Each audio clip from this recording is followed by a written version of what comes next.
Greetings, everybody. My name is David Davis.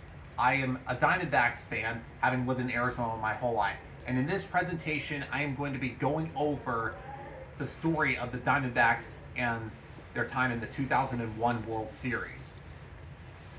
So, yes, the effects of 9/11 were quite tremendous, and this caused the MLB season to be delayed. However, at the same time, many of the baseball teams became subjects of affection. In this case, the New York Mets were able to provide relief items at Shea Stadium, and the Yankees even provided, they paid visits to both civilians and firefighters, including the NYPD Fire Department, who had lost 343 firefighters in the Twin Towers. The games officially resumed on September 17th. And then on the 21st, the Mets hosted the Atlanta Braves, and this was notable for being the first post 9/11 sporting event in New York City. And as you can see, many of the baseball games around that time were places for respite for a lot of the civilians. The New York Yankees had really established a dynasty for themselves. Under the management of Joe Torre, they had won 4 World Series titles within the past 5 years. And they continued to show that. They came back from a 2-0 deficit to defeat the Oakland Athletics in the ALDS, and then then they came back. They were able to defeat the Seattle Mariners in the ALCS too. Meanwhile, the Arizona Diamondbacks really started making a name for themselves, being one of the newest expansion teams alongside the Tampa Bay Rays. In only their 4th season of existence, they had manager Bob Brenly, rookie manager, lead them to their 2nd division title. And then they were able to defeat the Cardinals in the NLDS, and then the Braves in the NLCS, which granted the team their first World Series appearance in only their 4th season of existence. The series officially began at Bank One Ballpark, today known as Chase Field, in Phoenix on October 27th, when Jewel performed the national anthem and Luke Air Force Base flew over the stadium. The Diamondbacks ended up winning 9-1 that ball game. The Yankees having their only run coming in the 1st inning, but the Diamondbacks were able to keep them scoreless thanks to the pitching prowess of Curt Schilling, and their hitters, including Craig Counsell, Luis Gonzalez, and many others, went on the offensive to deliver a 9-1 ball game.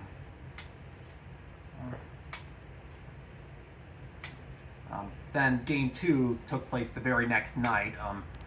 The late, great Ray Charles performed America the Beautiful during the pregame ceremony. And in this game, Randy Johnson, the big unit, went to work, pitching a complete shutout game, striking out 11 Yankees.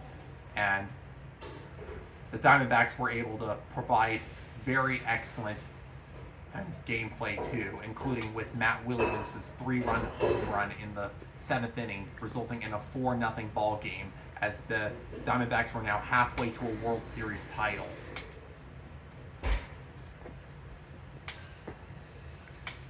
Game 3 was when the series moved to New York City, and security measures were very tight at the time, obviously as a big reminder of what the country was going through,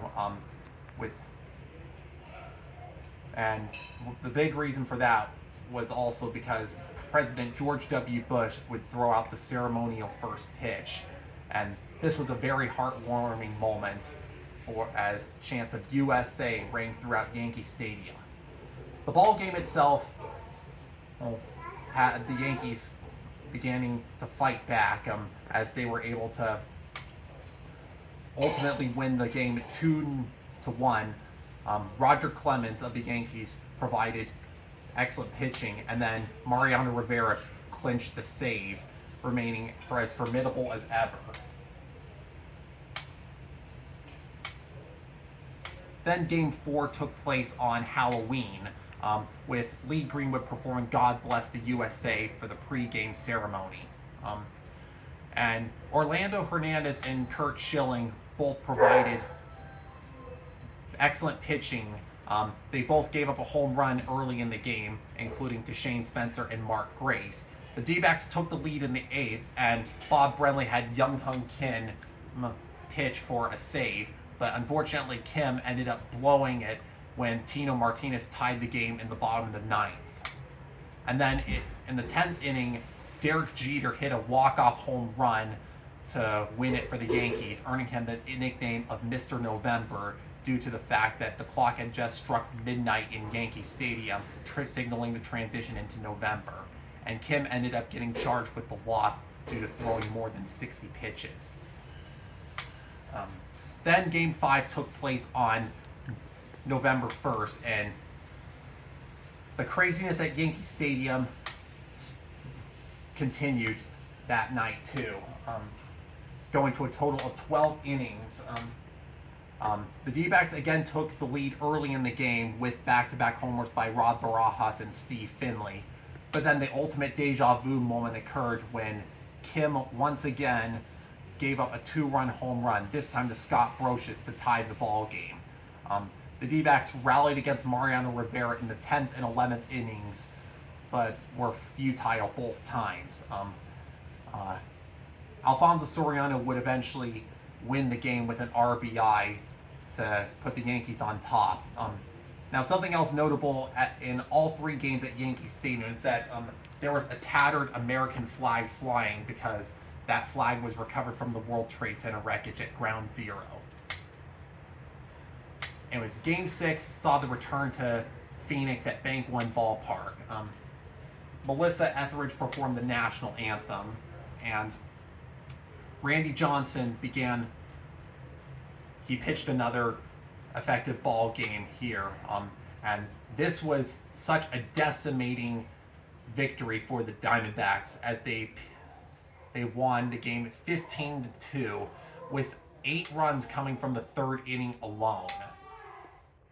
And this would result in the most lopsided loss for the Yankees in postseason history up until 2018. And this set up the Game 7 for the ages, which took place the very next night on November 4th, when the Diamondbacks and Yankees had Curt Schilling and Roger Clemens, their aces, decide the fate of the series. The 2 pitchers being evenly matched through 7 innings. The Diamondbacks struck first in the 6th with Steve Hinley getting driven home by Danny Batista, but the Yankees countered in the 7th inning with a run of their own by Tino Martinez, driving in Derek Jeter. Schilling gave up a home run to Alfonso Soriano in the 8th as the Yankees took the lead, but in an unconventional move, after using one other pitcher to strike out Jeter, Randy Johnson was chosen by Brenly to return to the mound to get the last out in the 8th, and Johnson would come back to the mound in the 9th. To no one's surprise, however, Joe Torre would leave it to Mariano Rivera to pick up the save, and as effective as Rivera was in the 8th, he would blow it in the 9th, resulting in his first blown postseason save since 1997 and the only loss in his career, as the bases ended up getting loaded, leaving it to Luis Gonzalez to hit a bloop single to outfield to drive in the winning run and clinch the Diamondbacks their first World Series title. Co-MVPs went to Schilling and Johnson, and a lot has happened since then. Johnson and Luis Gonzalez have both had their numbers retired by the Diamondbacks. And Johnson is now in the MLB Hall of Fame. And while to this day it remains the only major sports title for Arizona, I feel very honored to have the Diamondbacks take part in one of the many people consider one of the greatest World Series of all time, with the drama and high stakes going with the Game 7 and so many other factors which contributed to an unforgettable series. And Game 7 was even chosen by Sports Illustrated as the best postseason game of the decade. So that's it for this presentation. Thank you all for watching. Feel free to share your opinions in the comments, and I will be happy to reply to any of you.